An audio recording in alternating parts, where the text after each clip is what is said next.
Bem, essa palestra ela vai ser dividida em 3 partes. A primeira parte eu vou tentar fazer uma introdução e uma explicação do que são esses bilhares dinâmicos.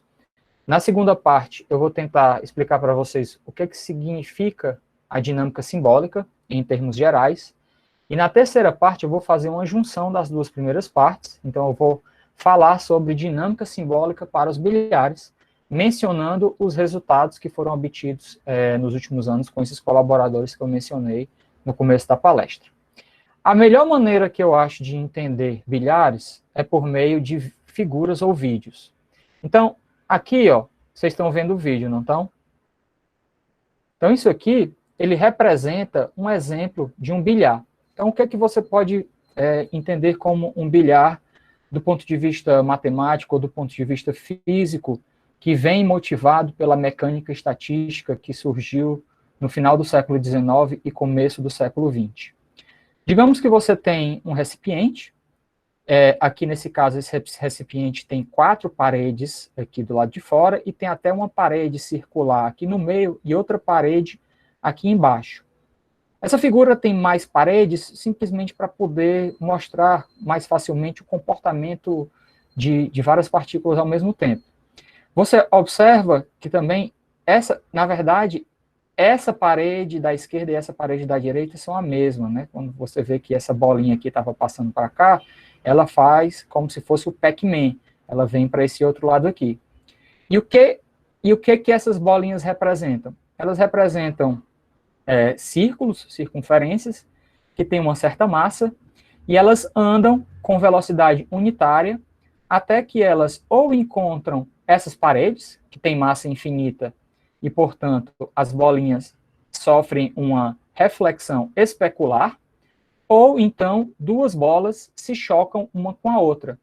E aí elas são refletidas de acordo com as leis da mecânica. Então você tem aí uma lei de preservação de energia, uma lei de preservação de momento, que possibilita você entender quais são as novas direção e velocidade de cada uma dessas duas bolas após o choque. E a pergunta natural que de fato motivou a mecânica estatística, o começo da mecânica estatística no final do século XIX e começo do século XX, foi tentar entender qual é o comportamento no longo prazo dessas partículas. Essa figura, ela contém partículas de vários pesos e tamanhos diferentes, mas a pergunta original que você pode se fazer é, dentro de uma caixa, você tem várias moléculas, várias partículas de um mesmo gás, e essas colisões das partículas entre si e com as paredes da caixa começam a ocorrer. Então, cada vez que ocorre um choque, acontece uma reflexão especular, e o objetivo era tentar entender a caoticidade associada ao estado desse sistema.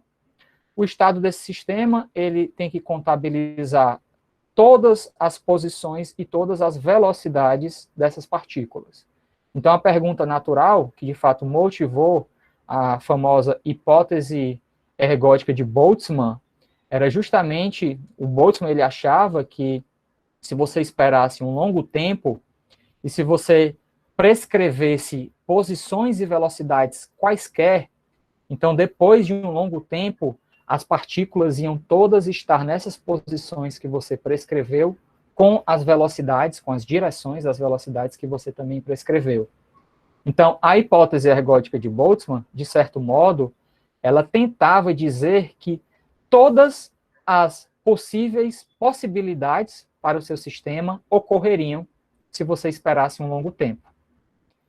Isso estaria dizendo que esse sistema dinâmico ele é extremamente caótico, porque teriam alguns momentos, por exemplo, que todas as partículas estavam apenas do lado esquerdo da caixa, e teriam outros momentos que todas as partículas estariam apenas do lado direito da caixa. Pois bem, essa hipótese ela foi rapidamente observada pelos matemáticos que ela era impossível, mas ainda assim ela deu origem a essa noção que hoje em dia nós chamamos de ergodicidade. Então a hipótese foi refeita com noções mais precisas e corretas, e aí continuou sendo chamada a hipótese ergótica de Boltzmann. E isso é uma pergunta que vem da física, mas que motivou a matemática e os sistemas dinâmicos de uma maneira muito impressionante. Como foi que essa motivação surgiu? Bem, como sempre, nós matemáticos, nós costumamos pegar algum sistema físico e tentar simplificar esse sistema físico, entender esse sistema físico simplificado, para, a partir daí, conseguir entender o sistema físico mais complicado. E nesse caso, desse modelo aqui, que é comumente chamado de hard balls in a box, surgiu a ideia de um bilhar dinâmico. Então, o que é um bilhar dinâmico mais simples? Eu vou começar falando dos bilhares dinâmicos planos, e a ideia é justamente o que você conhece como bilhar. Então, o que você conhece como bilhar? Você conhece o bilhar como uma mesa. Em geral, o bilhar que a gente costuma conhecer é um bilhar poligonal, retangular. E aí, dentro desse bilhar, você pode considerar uma partícula que está realizando um movimento retilíneo com velocidade 1. E do mesmo modo que as colisões entre as moléculas anteriormente, tanto entre si quanto com a parede, ocorriam de modo especular, nós podemos assumir que sempre que essa partícula aqui, ela anda a velocidade 1, e sempre que ela encontrar alguma parede dessa chamada mesa de bilhar, ela sofre uma reflexão especular, então ângulo de incidência é igual a ângulo de reflexão, e aí ela continua a andar com velocidade 1, de modo retilíneo, nessa nova direção, até que ela encontra novamente a parede, é refletida especularmente de novo, e assim segue a sua trajetória. Então, essa é a descrição mais fácil dos bilhares dinâmicos que nós, dinamicistas, estamos interessados e que nós buscamos tentar entender para poder fornecer algum entendimento mais preciso sobre essa pergunta que os físicos vêm se fazendo desde o final do século XIX. Aqui eu tenho vários modelos diferentes de bilhares, e vocês veem que o que eu estou mudando de um bilhar para outro é o formato da mesa. Então, nesse primeiro caso aqui, ó, quando a partícula olha para o bordo da mesa, ela vê uma região côncava, né? Ela está aqui dentro. Então, quando ela olha para o bordo, ela vê uma região côncava. E nesse lado direito também. A diferença é que nesse lado direito, a região ela pode ser vista dentro do toro. Então, é como se você pegasse o toro. Não, na verdade, não é como. Você pega o toro e você considera como se você considera dois obstáculos dentro do toro. O primeiro é um obstáculo aqui no centro desse domínio fundamental, um círculo. E o segundo é também um círculo, mas centrado aqui nesse vértice. E é por isso que você vê ele representado no domínio fundamental como 4 pedaços aqui, um em cada um desses 4 vértices. E aí, no complementar desses obstáculos, você pode considerar também esse bilhar dinâmico, que faz a mesma coisa do anterior. Ele vai andando até que ele encontra a parede, e aí sofre uma reflexão especular. Nesse caso aqui, a gente relembra que esse lado superior é identificado com inferior. Então, para representar essa trajetória, a gente continua a trajetória aqui embaixo, até que é refletido novamente, porque se choca com esse obstáculo, e assim sucessivamente. E do mesmo modo que esse bilhar aqui do lado esquerdo, esse do lado direito, do ponto de vista da partícula, ela vê as paredes com o formato côncavo. Então, a esses bilhares em que a partícula vê as paredes com o formato côncavo, a gente dá o nome de bilhares dispersivos, que também são conhecidos na literatura por bilhares de Sinai, porque foi o Sinai, matemático russo Yakov Sinai, que na década de 60 os introduziu e passou a fazer um estudo bem refinado do ponto de vista dinâmico. Hoje em dia existem vários outros tipos de bilhares, e um outro tipo de bilhares são os bilhares chamados bilhares de Bunimovich, que foram introduzidos pelo também matemático russo Leonid Bunimovich, que por sinal foi um aluno do Sinai, e ao contrário dos bilhares dispersivos, você vê que a partícula aqui, quando ela olha para a parede, ela vê ou paredes planas ou paredes convexas. Então, esses bilhares de Bunimovich, eles parecem ser bem diferentes desses bilhares dispersivos aqui de cima. Porém, a grande surpresa que Bunimovich obteve na década de 70 foi que, mesmo eles sendo muito diferentes desses aqui de cima, todos esses bilhares exibem muitas propriedades estatísticas muito parecidas. E mais para frente, eu vou justificar isso introduzindo uma família de modelos que nós chamamos de modelos não uniformemente hiperbólicos. Então, por enquanto, você só precisa lembrar que todos esses bilhares que eu estou mostrando, eles fazem, embora as suas fronteiras sejam muito diferentes, a natureza das suas fronteiras seja muito diferentes, todos eles estão englobados em uma família de bilhares chamados não uniformemente hiperbólicos, que possuem uma caoticidade intrínseca muito grande. Pois bem, então, por meio desses exemplos, eu acho que eu consegui introduzir para vocês o que são os bilhares planos, e, do mesmo modo, nós podemos construir bilhares também não planos, em dimensões maiores. Então, por exemplo, aqui eu tenho 3 exemplos de bilhares. Aqui, na verdade, era para ser bilhares multidimensionais, tá? Desculpem-me. Mas que eles são muito parecidos com os bilhares anteriores, porém são considerados em 3 dimensões. Então, aqui, por exemplo, você considera o toro tridimensional, e do mesmo modo você considera 2 obstáculos, um no centro do domínio fundamental e outro no vértice, e a trajetória faz a mesma coisa que antes, ela vai andando de modo retilíneo até que ela encontra um dos obstáculos. Nesse ponto de colisão existe um vetor normal aqui, que junto com a direção da trajetória define um plano, e dentro desse plano você pode fazer a regra de ângulo de incidência igual a ângulo de reflexão, e aí seguir até que você bate de novo no obstáculo e faz a mesma coisa. Então, isso pode ser feito nesse bilhar aqui no toro, como nesse bilhar aqui, que a gente não vê onde é que ele está vivendo, mas é uma região aqui dentro, a região complementar a essas folhas aqui, que na verdade são pedaços de cilindro. E do mesmo modo, nós podemos considerar uma versão tridimensional desse bilhar de Bunimovich, que, por sinal, pessoal, eu gostaria de chamar a atenção para esse bilhar do meio, porque ele é um bilhar muito estudado pelos físicos. Ele é chamado de estádio de Bunimovich, por razões óbvias, e o seu formato é extremamente simples, porque desse lado esquerdo você tem uma semicircunferência, desse lado direito você tem outra semicircunferência, e elas são juntas por meio de 2 segmentos de reta paralelos. Então, embora esse formato seja extremamente simples, ainda assim o Bunimovich foi capaz de mostrar que existe uma grande caoticidade associada a esse bilhar.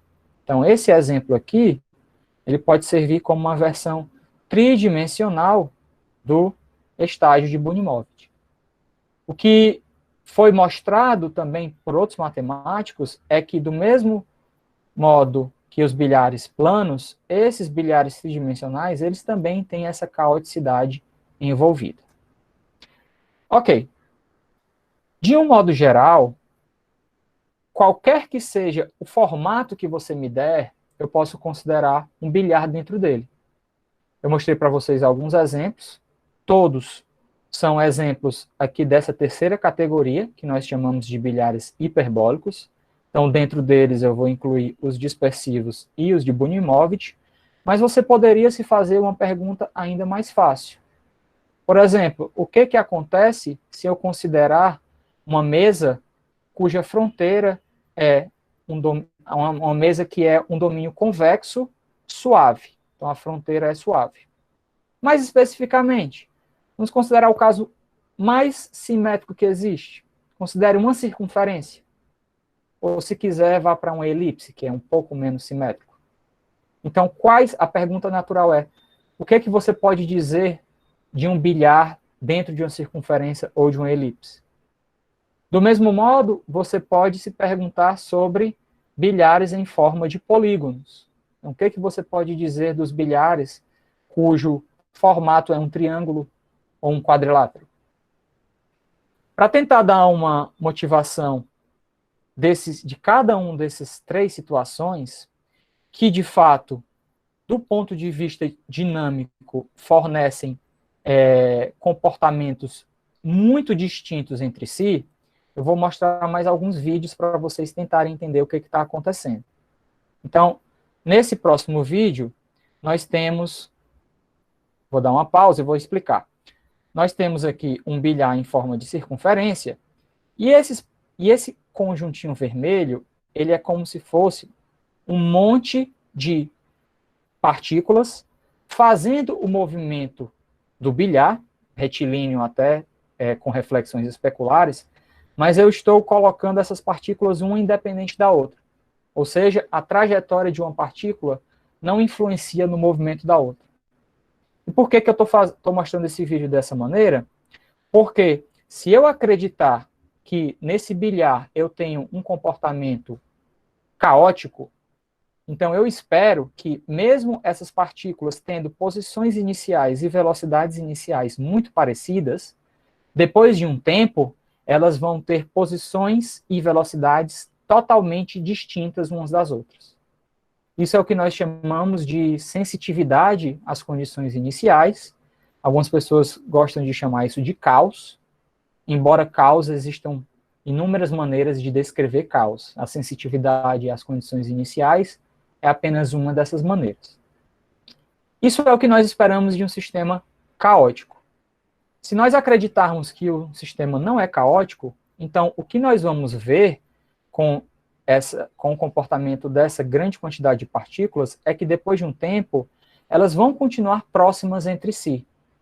E de fato é isso que acontece no caso da circunferência. Então você pode observar que essas partículas, às vezes elas se afastam, mas como a circunferência ela tem no seu centro um ponto focalizador, embora essas partículas se afastem, depois da reflexão elas começam a focalizar, e aí na próxima batida, né, na próxima reflexão, elas estão só um pouquinho mais distantes, mas não muito, e elas continuam, de certa forma, relacionadas entre si. A razão que nós temos esse comportamento para esses bilhares na circunferência é que, isso é uma pergunta, um exercício muito fácil de geometria plana, é que se você tem uma circunferência e você considera uma partícula fazendo a trajetória do bilhar, então ela vai ser sempre tangente a uma mesma circunferência menor, concêntrica à circunferência maior. Essa circunferência menor concêntrica é um exemplo do que nós chamamos de cáusticas. Cáustica é uma palavra que vem do grego e ela tenta justamente... A cáustica no grego, ela diz que são as regiões mais quentes. E você dizer que essa circunferência menor, concêntrica a maior, é uma cáustica da trajetória do bilhar, é justamente motivada pelo fato de você sempre ter essa tangência. Então, a trajetória sempre está passando tangente a essa circunferência. Então, se você, cada vez que passar, aumentar a temperatura dessa circunferência um pouquinho, depois de algumas passagens, essa circunferência menor vai estar muito quente. Então, esse é o conceito de cáusticas. E, surpreendentemente, foi mostrado por um matemático também russo, na década de 70, que se você pegar essa circunferência e trocar ela por qualquer outro domínio, ainda convexo, com um bordo suficientemente regular, então a mesma situação da circunferência vai acontecer. Ou seja, você vai ter uma família de cáusticas, talvez não em todo o seu espaço de fase, para o qual muitas das trajetórias vão ser permanentemente tangentes a essas cáusticas. Então, isso é o que nós podemos dizer, que em sistemas dinâmicos é chamado como um comportamento elíptico. Esse comportamento elíptico é caracterizado por uma regularidade e por uma situação totalmente diferente da situação de caoticidade, que é o que sistemas dinâmicos costumam estudar. Mas, assim, pelo menos eu particularmente. Então, isso aqui tentou dar um exemplo de um bilhar em que o comportamento é, de certa forma, o melhor possível, o mais simples possível. Se nós quisermos complicar um pouquinho o comportamento, nós passamos a considerar os bilhares que nós estamos acostumados, que são em polígonos, né? Por exemplo, aqui nesse retângulo. Então, aqui eu mostrei o exemplo de uma trajetória, ela vem, bate aqui, reflete, bate no 2, reflete, bate no 3, reflete, bate no 4, bate no 5 e volta. E você pode se questionar como você consegue investigar, do ponto de vista dinâmico, o comportamento do bilhar dentro desse retângulo. Existe um truque que nós aprendemos em óptica, né? Que quando nós queremos calcular a trajetória de um feixe de luz quando ele é refletido em um espelho, ao invés de ficar fazendo tentativa e erro, nós fazemos uma reflexão da posição inicial pelo espelho. Isso vai definir um ponto lá embaixo. E aí, se nós unirmos esse ponto com a posição final que nós queremos chegar, esse segmento vai intersectar o espelho em um ponto, e é justamente nesse ponto que nós precisamos apontar o nosso feixe de luz desde a posição inicial para que a posição final fique iluminada. Essa ideia de fazer uma reflexão, ela pode ser implementada para analisar a trajetória desse bilhar retangular aqui. Como? A ideia é que, ao invés de você refletir a trajetória, você reflete toda a mesa. E quando você reflete toda a mesa, a trajetória, ao invés de ficar quebrada, vai ficar retilínea. Ou seja, ao preço de refletir a mesa, a sua trajetória passa a ser uma trajetória retilínea. E para esse exemplo particular, nós vemos como é que nós fazemos essas reflexões. Então, na primeira posição, nós refletimos a mesa de baixo para cima, com respeito a esse segmento aqui. Eu coloquei aqui as orientações para vocês verem como é que essa reflexão é feita. E você vai refletindo. Daqui para cá você reflete por meio desse segmento vertical. Daqui para cá você reflete por meio desse segmento horizontal, depois vertical, depois horizontal. E aí, a observação crucial é que a trajetória do bilhar, que antes era uma poligonal toda quebrada, passa a ser uma reta.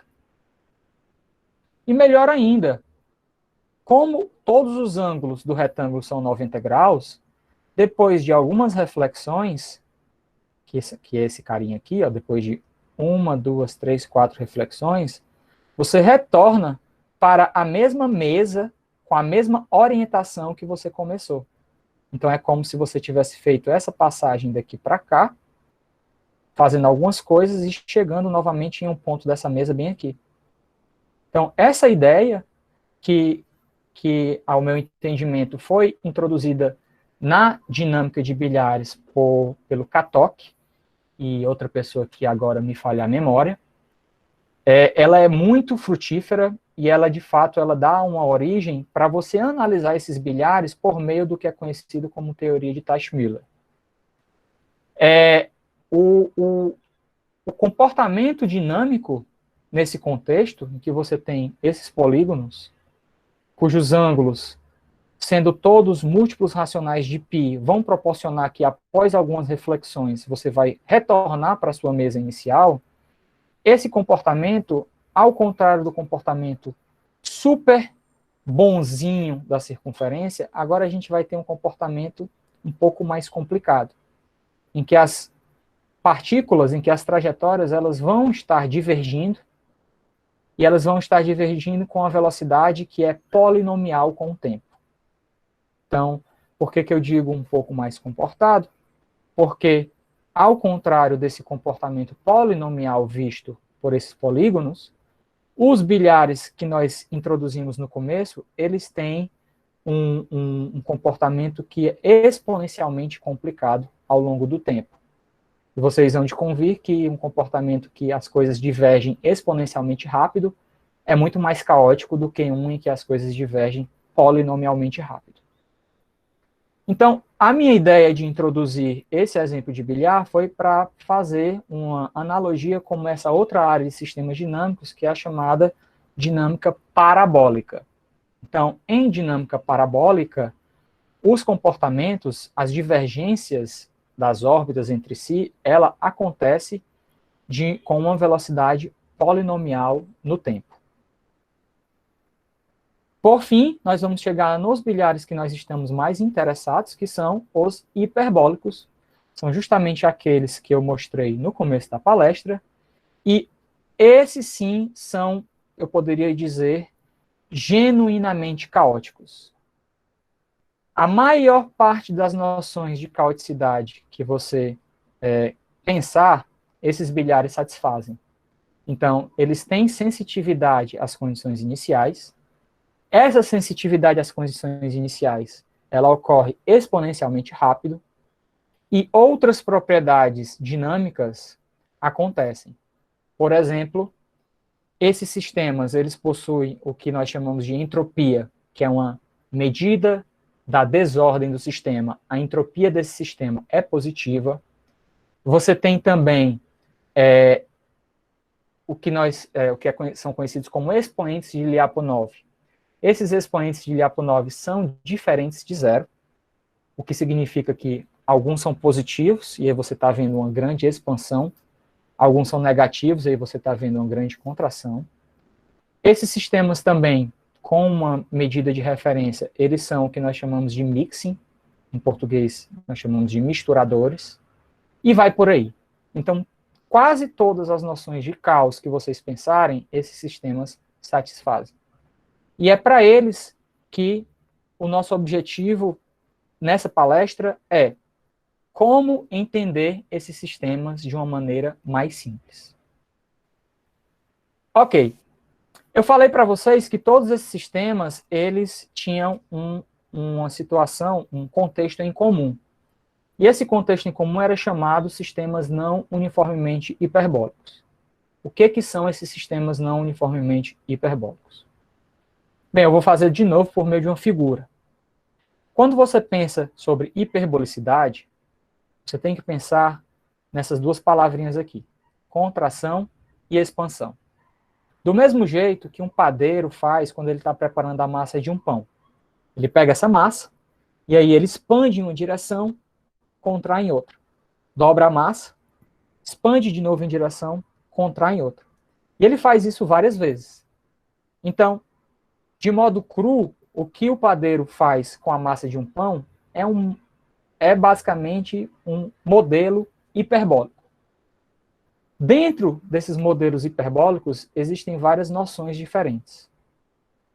A noção mais simples, que foi introduzida na década de 60, tanto pela escola russa quanto pela escola americana, a russa liderada por Kolmogorov, Sinai e outros, a americana liderada por principalmente o Ismail, é a noção de hiperbolicidade uniforme. Hiperbolicidade uniforme significa que essa contração e expansão que é feita, ela necessariamente tem que acontecer em todo momento e em todo lugar. Ou seja, se você imagina que existe um padeiro ideal, esse padeiro ele vai fazer essa expansão e contração da massa a cada movimento que ele fizer, a cada passo. E, além disso, ele vai fazer essa expansão e contração de um modo sem esquecer nenhuma parte da massa. Então, cada pequena parte da massa vai ser expandida e contraída. Então, você pode imaginar que hiperbolicidade uniforme é o que um padeiro ideal, em um mundo ideal, faz. Porém, nós sabemos que o mundo ideal está longe. Nós sabemos que eu, pelo menos, não conheço nenhum padeiro ideal. Então, nós mudamos nós enfraquecemos essas condições para uma noção de hiperbolicidade que é mais fácil de ser satisfeita. E essa é a noção de hiperbolicidade não uniforme. Esse não uniforme significa que você ainda assim tem hiperbolicidade, porém ela não acontece de uma maneira uniforme, tá? Esse nome é um pouco complicado, eu como aluno me confundi algumas vezes com ele. E qual é a ideia da hiperbolicidade não uniforme? É que a contração e a expansão, ela não necessariamente acontece a todo momento, mas ela acontece na média. Então, nas vezes que ela acontece, se você tirar a média, ela vai acontecer. E também que ela não necessariamente acontece em todos os pontos da massa, mas só em quase todo ponto. Então, você pode entender que o que um padeiro faz nas padarias do nosso planeta é justamente um movimento de hiperbolicidade não uniforme. Porque vez ou outra o padeiro fica cansado e aí ele não faz essa expansão e contração, ou vez ou outra ele simplesmente se esquece de algumas partes da massa e não faz essa contração e expansão nessas partes. Tá bom?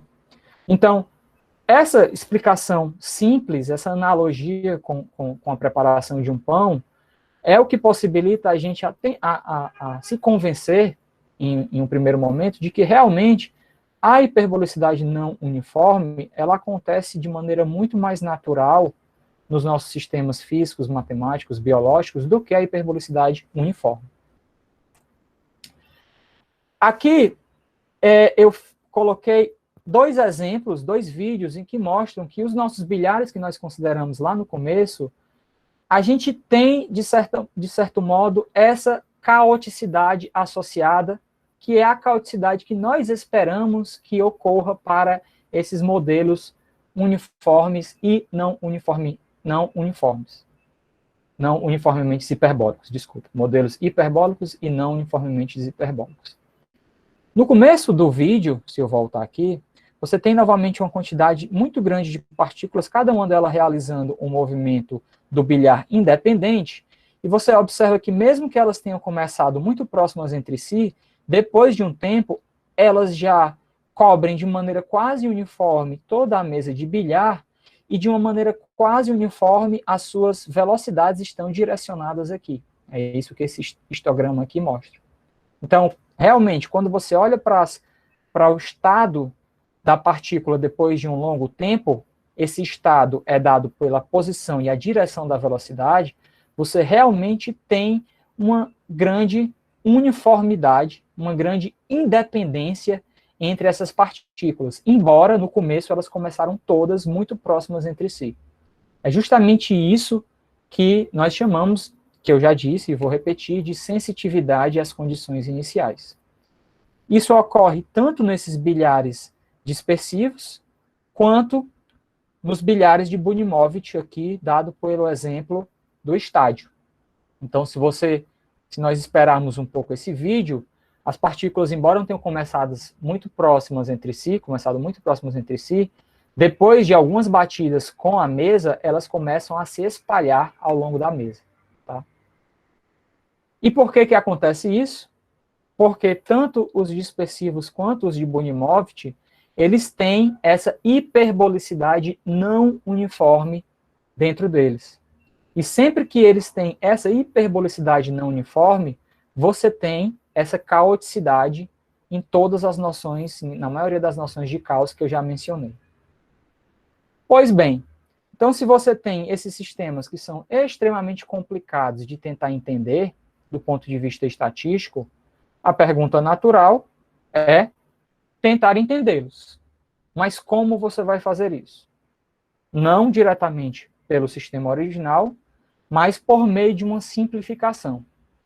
Então, o objetivo é fornecer uma simplificação desses bilhares para que nós possamos compreendê-los melhor. E essa simplificação vai utilizar o método que é o chamado método de dinâmica simbólica, que eu vou começar a explicar agora na parte 2. Dinâmica simbólica pode ser visto de uma maneira bem simples por meio desse exemplo aqui. Então, isso aqui é uma matriz 2x2 de entradas inteiras, determinante 1, que induz uma um diffeomorfismo no toro, bidimensional, e quando você tenta olhar qual é a imagem do toro por meio desse diffeomorfismo, a gente pegou aqui uma figura de um gato no domínio fundamental, e a maneira mais fácil de ver isso é aplicando a matriz 2, 1, 1 no plano a esse domínio fundamental, que dá esse paralelogramo aqui, e aí depois relembrando as identificações que nós temos que fazer para trazer esse paralelogramo de volta para o domínio fundamental. Então, a gente empurra essa parte aqui para a esquerda, essa aqui para baixo para a esquerda, essa aqui para baixo e 2 vezes para a esquerda. Até que nós obtemos a imagem, por essa aplicação no toro, do gato. Então, o gato começou aqui, bem bonitinho, no meio do domínio fundamental, e depois de uma iteração, ó, ele fica todo esticado de uma maneira muito complicada e difícil de ver. Se você tentar fazer essa iteração mais uma vez, essa figura vai ficar ainda mais complicada. Então, como é que nós nos propusemos a entender a dinâmica desse sistema, que é muito simples, porque ele é induzido por uma matriz 2×2 de entradas inteiras, determinante 1, e vai por aí. Bem, é aí que a dinâmica simbólica entra. E a ideia da dinâmica simbólica é que essa figura é complicada porque nós tentamos entender esse mapa por meio dos nossos sistemas de coordenadas usuais x e y. E eles não são bons, porque eles são bons para a geometria, mas eles não têm nada a ver com a dinâmica associada a essa transformação. Então, se você puder encontrar eixos coordenados que são dinamicamente relevantes, então nós podemos esperar que nós vamos fazer um entendimento melhor desse sistema dinâmico. E aí que vem a ideia de, ao invés de tentar entender a imagem pelo CatMap, por essa matriz aí, no reticulado usual, nós podemos considerar um novo reticulado, é um reticulado dinâmico. E dinâmico por quê? Porque esses lados aqui, agora eles têm um significado dinâmico. Que no nosso caso é muito fácil de descrever. Todos eles estão alinhados com as autodireções dessa matriz 2, 1, 1, 1. Essa matriz é hiperbólica, que significa dizer que o seu traço é maior do que 2. Ela tem 2 autovalores, um autovalor maior do que 1, que vai ter autodireção aqui, essa aqui, a mais horizontal. Outro autovalor menor do que 1, que vai ter essa autodireção aqui, a mais vertical. E aí, nós conseguimos construir um domínio fundamental para o toro formado de modo que todos os seus bordos, os segmentos no bordo, sejam paralelos a essas autodireções. E uma vez que você faz isso, você observa que fica muito mais fácil entender qual é a imagem do toro. Se você considerar essa divisão desse domínio fundamental, que é o toro, em 3 retângulos, como as autodireções são preservadas, a imagem de um retângulo vai permanecer sendo um retângulo. Nesse caso aqui, a imagem do rosa vai ser esse vermelho, a imagem do cinza vai ser esse preto, e a imagem desse azul claro vai ser esse azul mais escuro. E melhor do que isso, nós observamos que as imagens, elas sempre começam e terminam também em segmentos os segmentos verticais das imagens caem dentro de segmentos verticais de novos domínios fundamentais. E a mesma coisa para os horizontais, se você fizer uma iteração para trás. Isso nos permite, em um primeiro passo, tentar fazer o seguinte para entender esse sistema dinâmico. E essa é a ideia principal da dinâmica simbólica. A dinâmica simbólica consiste em uma representação mais simples das órbitas. Como? Você está tentando entender uma sequência específica de pontos, o ponto x, o seu iterado f de x, o seu segundo iterado f2 de x, e a ideia é fazer o seguinte: você divide o seu espaço de fase, sua variedade, seu conjunto, em que a sua transformação está definida, em uma quantidade de retângulos, finita ou enumerável, uma sequência de retângulos, e ao invés de você dizer para mim quem é exatamente o ponto x, o ponto f de x e vai por aí, você só me diz quais são os retângulos que esse ponto x pertence, que o ponto f de x pertence, que o ponto f2 de x pertence, e vai por aí. Ou seja, você efetua uma codificação, em que a sequência específica de pontos passa a ser representada pela sequência de retângulos que são visitados.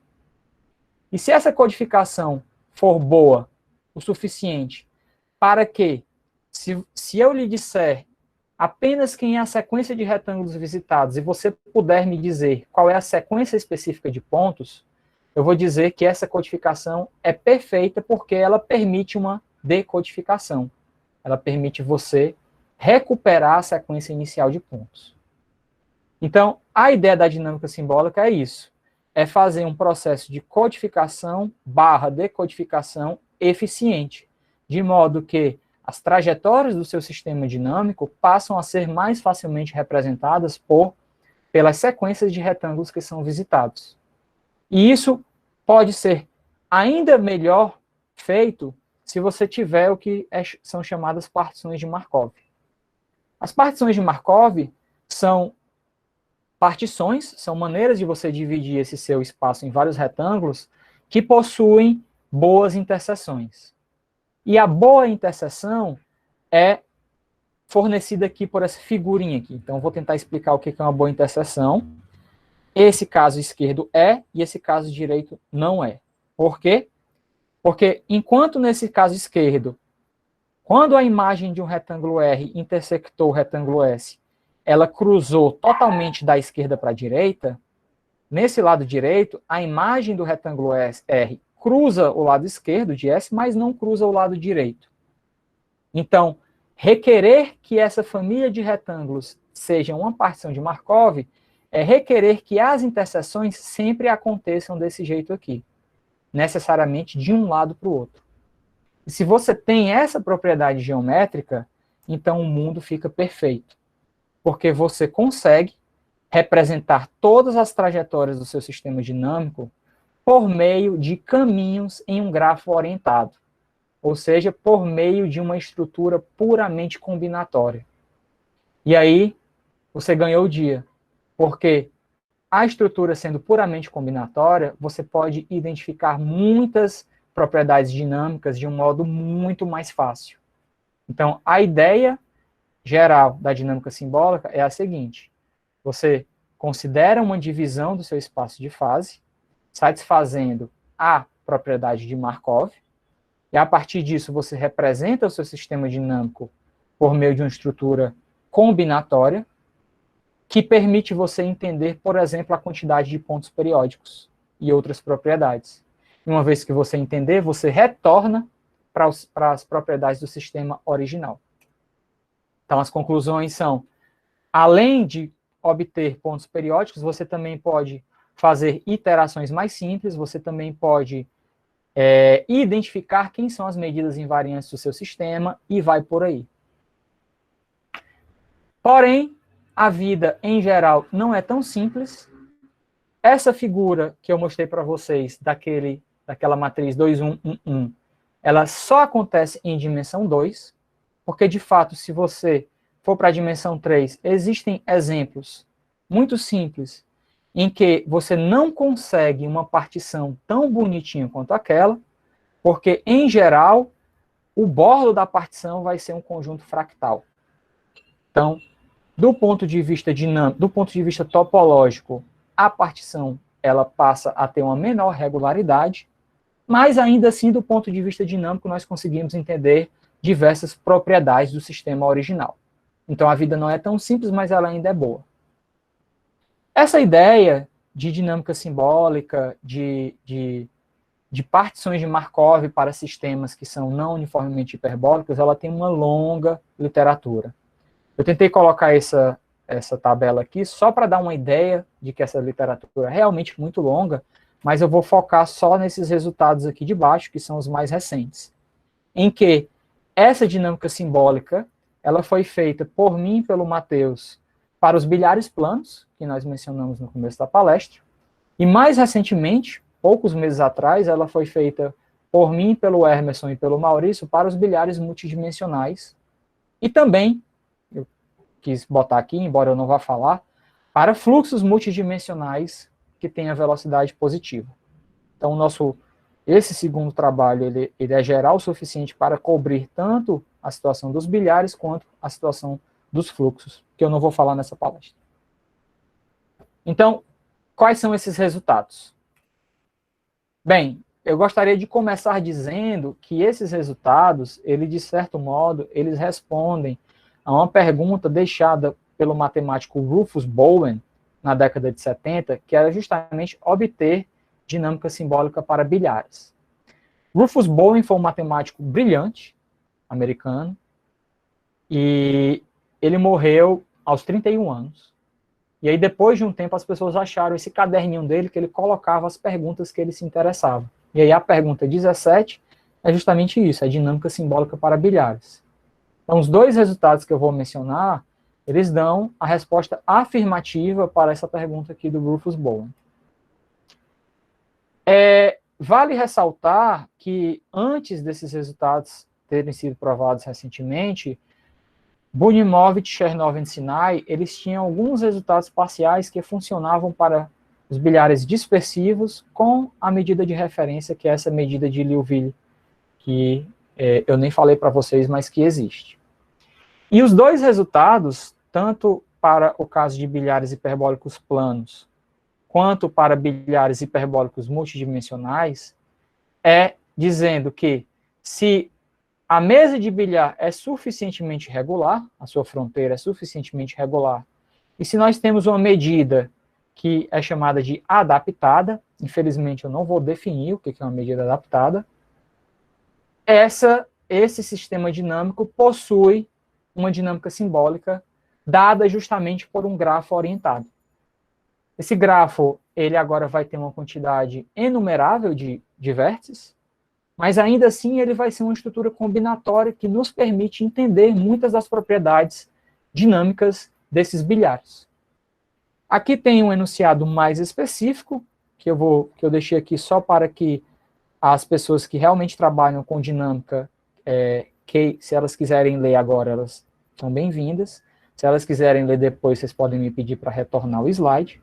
Mas eu vou continuar seguindo com o que eu acho que é melhor de visualizar as consequências da existência dessa dinâmica simbólica. Então, eu vou fornecer uma aplicação para esses resultados. E a aplicação diz respeito à contagem de pontos periódicos. Então, imagine que naqueles bilhares iniciais, você queira contar a quantidade de posições, velocidades, que depois de exatamente N colisões com o bordo, retornem exatamente para a mesma posição e para a mesma velocidade que você começou. Então, isso dá origem a um ponto periódico de período N, e em sistemas dinâmicos, existem vários resultados que tentam estimar a quantidade de pontos periódicos de período N ou até N para um dado sistema dinâmico. Nos nossos sistemas dinâmicos considerados, que são esses bilhares que nós chamamos de hiperbólicos ou não uniformemente hiperbólicos, o que se espera é que esses crescimentos sejam exponenciais, que essa quantidade de pontos periódicos ela cresce exponencialmente rápido com o número n. Tá? O que se sabia anteriormente para esses bilhares? Bem, como eu já disse, eles possuem uma medida de referência, que é uma medida suave, equivalente a Lebesgue, e é invariante pela transformação. E para essa medida, vários matemáticos obtiveram vários resultados interessantes que provaram que essa medida ela está naquele nosso contexto de sistema não uniformemente hiperbólico, que essa medida ela é ergódica, então ela não pode ser de modo geral, decomposta em outras duas medidas invariantes, e além disso, ela é uma medida que tem uma caoticidade associada. Ela tem essa entropia, que é uma medida da caoticidade do sistema, positiva. O Stoyanov provou que em qualquer bilhar, com a quantidade finita de modo quando o bordo tem uma quantidade finita de componentes suaves, o número de pontos periódicos cresce no máximo exponencialmente rápido, justamente aparece essa quantidade de obstáculos suaves. E o que os resultados, tanto o meu com o Matheus, quanto o meu com o Emerson e o Maurício mostram, é o que você espera que aconteça. Que, de fato, esse crescimento é exponencial. Nós conseguimos mostrar não só que esse crescimento é exponencial, como nós mostramos que a taxa exponencial de crescimento é pelo menos a dada pela entropia dessa medida. Então, essa medida tem um número H, que é a entropia, então o crescimento exponencial desse número de pontos periódicos é pelo menos igual a H. Então, isso, de certa forma, complementa o resultado do Stoyanov, mostrando que, de fato, o crescimento é exponencial e dando uma cota para esse crescimento. Isso vale para todos aqueles bilhares, tanto bidimensionais quanto tridimensionais que estavam na figura. Porém, no caso bidimensional, existe uma estimativa ainda melhor. E eu vou me restringir a uma situação que é aquela situação do toro, em que nós temos dois obstáculos, e que os raios desses obstáculos são escolhidos de uma maneira bem específica. Então, o raio menor é 1/8, o raio maior é um pouco maior que 3/8. E o teorema, que na verdade é consequência do resultado de várias pessoas, prova que se esse um pouco mais aqui do que 3/8 é realmente só um pouco mais, então, Baladi e Demers mostraram isso, que existe até uma medida que é melhor para estimar esses pontos periódicos. Existe uma medida que é chamada medida de máxima entropia, porque ela tem a entropia, ela maximiza a entropia dentre todas as medidas invariantes. A entropia dela vai ser um número positivo, que vai ser potencialmente maior do que esse número H dessa entropia dessa medida aqui inicial. Então, você tem duas medidas. Uma referência de Liouville e uma medida de máxima entropia, que em geral tem entropia maior. E para essa medida, como Baladi e Demers também mostraram que ela é adaptada, que era aquela condição que nós precisávamos para aplicar o resultado com Matheus, você pode obter uma dinâmica simbólica para ela e, consequentemente, aplicando um novo resultado desse ano de Jérôme Bouzy, concluir que o número de pontos periódicos cresce também exponencialmente rápido, mas com a taxa maior ou igual, pelo menos, do que esse número H aqui, que é potencialmente maior do que o que nós tínhamos antes. Então, resumo da ópera. Para esses bilhares hiperbólicos, você pode construir uma dinâmica simbólica, contanto que a medida seja boa. Uma vez que você tem isso, você pode entender várias propriedades dinâmicas do seu bilhar, dentre elas a contagem de pontos periódicos. Você mostra, em particular, que esse número de pontos periódicos cresce pelo menos exponencialmente rápido, e para situações específicas dessa classe de bilhares aqui, esse exponencialmente rápido pode ser até um pouco mais melhorado para esse número H topológico, que é o que nós chamamos em dinâmica de entropia topológica do bilhar. Então, com isso, eu finalizo a minha palestra e agradeço a presença de todos vocês.